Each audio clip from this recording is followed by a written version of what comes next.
यदि आप हमारे चैनल के सभी गाने को पसंद करते हैं तो डीडी प्रोडक्शन हाउस के यूट्यूब चैनल को लाल बटन दबा के सब्सक्राइब करें और घंटी के निशान को जरूर दबाएं।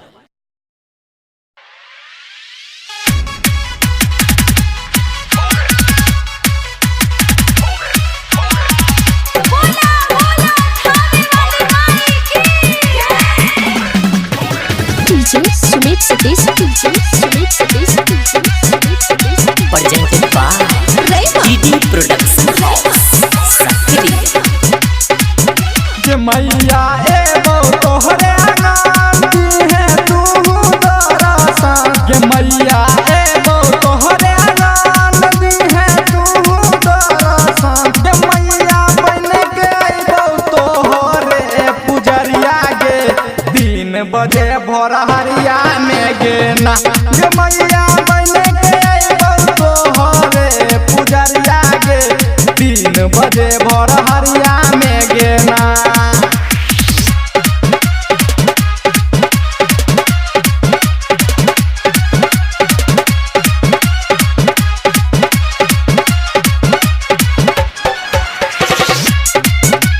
presented by DD Production House Sakri।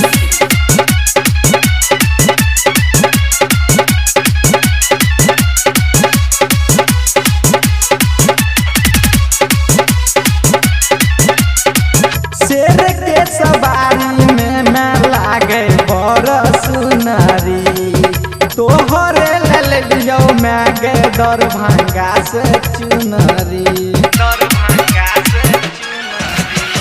शेर के सवारी में मैं लागे बड़ सुनरी तोहरे ले लियो मैं गे दरभंगा से चुनरी। जे मैया मिथिला में अभिया बन को शेर सवारिया गे 3 बजे भोर हरिया में गेना। जे मैया ebau बन के तोहरे पुजरिया गे 3 बजे भोर हरिया में गेना।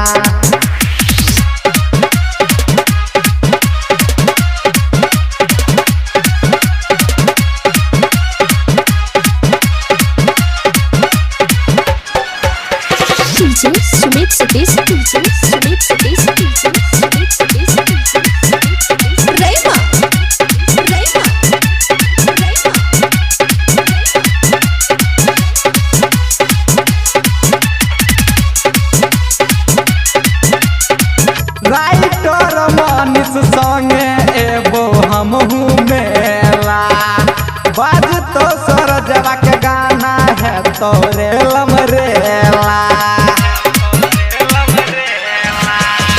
राइटर मनीष संगे ebau हमहू मेला बाज तो सरजवा के गाना है तोरे लमरेला। जे मैया सबका पे रखिए सब दिन अपन नजरिया गे 3 बजे भोर हरिया में गेना। जे मैया बन के ebau तोहरे पुजरिया गे 3 बजे भोर हरिया में गेना। Recording by DD production house Sakri 97 084 45 722।